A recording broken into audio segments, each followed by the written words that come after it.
Hi guys, আমি আহিছোঁ তিনিচুকীয়া টিলিঙা মন্দিৰৰ এয়া সন্মুখত আমি আছোঁ। চাওক সুন্দৰকৈ পূজাৰ দোকানবোৰ ইয়াতে সজাই থোৱা হৈছে।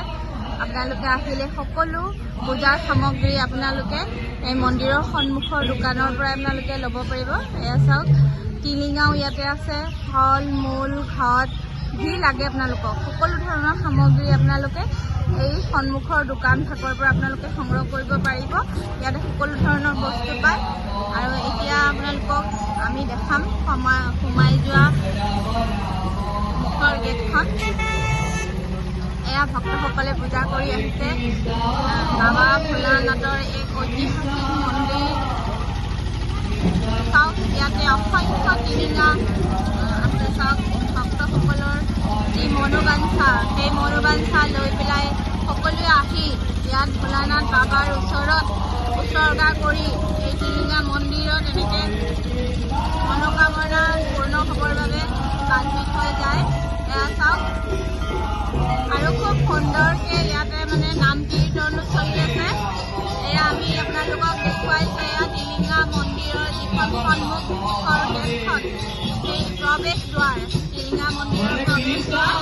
এইফালেদি আমি টিলিঙা মন্দিৰত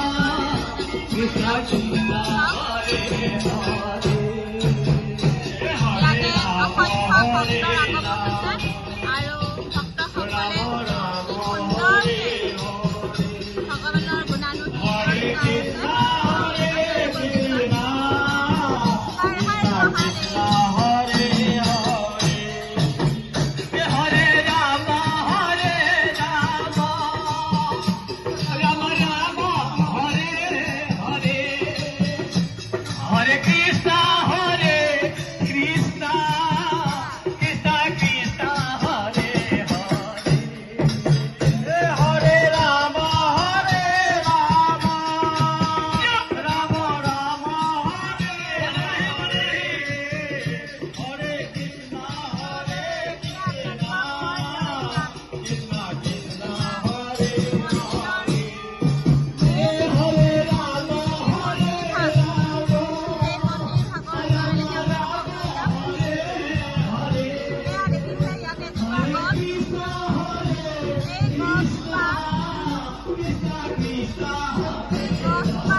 ইয়াতে ভোলানাথ বাবা স্বয়ং বিৰাজমান।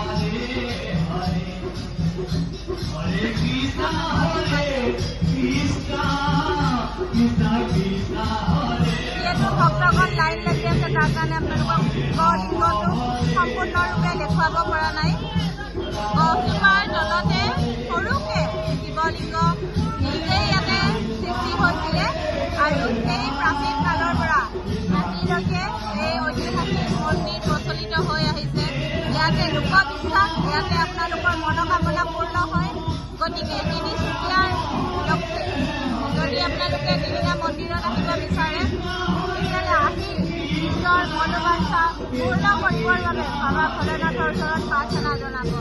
সেইকাৰণে আপোনালোকক মই ভিডিঅ'ৰ যোগেদি আহ্বান জনাইছোঁ, যদি আপোনালোকৰ মনৰ আশা পূৰণ কৰিবলগীয়া আছে, আপোনালোকে আহক, আহি বাবা ভোলানাথৰ ওচৰত প্ৰাৰ্থনা কৰক। আপোনালোকৰ মনোবাঞ্ছা বাবা ভোলানাথ আৰু মা পাৰ্বতী নিশ্চয় পূৰণ কৰিব। গতিকে ভিডিঅ'টো চাই কেনে পালে, যদি ভাল পালে আপোনালোকে লাইক, শ্বেয়াৰ আৰু কমেণ্ট জনাব।